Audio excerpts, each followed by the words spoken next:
Akkam jirtan daawwattoota Oromiyaa 11 arraan tana waa'ee dhibee fi mallattoo monkeypox wal mari'anna.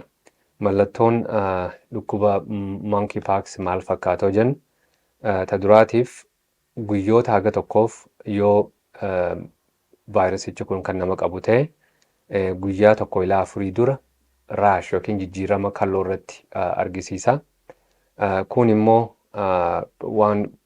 wantoonni biraa kan inni namatti qabu qaama nama dadhabsiisu malaise ammaas mudaa muddii lymphadenopathy keessattuu karaa mormaa kanarratti dadhabina nafaa yookiin myalgia nama tokko nama bowwaafachiisu yookiin mataa nama dhukkubsu kaan immoo leeydaa yookiin oowwa qaamaa nama fituu dadhabuu kana godha.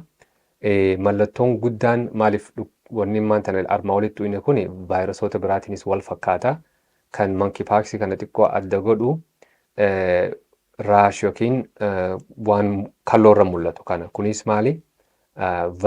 Vesicle jechuun waan akka biyyatti yoo beektanii akka dirmamuutti qaamarra namatti haftu bishaan nannaqattu qaba.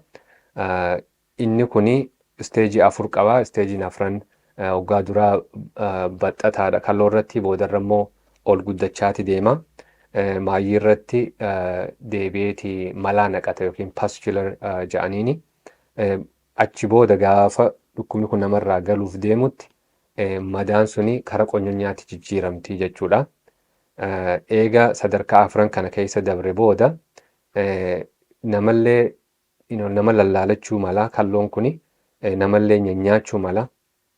Walumaa galatti mallattoolee armaa olii kan eegatu inni dhibdeen guddaan namarra fidu akkuma nama diifafni qabeetti fuluu akkasitti qaama kana nama caccabsuu fi raashii ammaa oltuu inni kana.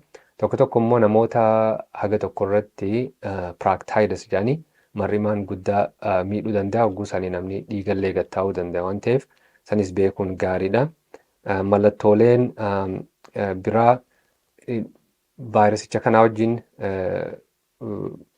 hiriyyaa biraatti wajjin nama qabuu danda'a. Keessattuu waan akka syphilis, HSV, shingles kanaa wajjin waan dhufuuf hoggaa mana hakimaatti deemtan isa malee waan biraatis isinirraa ilaaluu danda'an jechuudha. Walumaa galatti mallattoolee kana mata qabadhaa, waliifillee dabarsaa.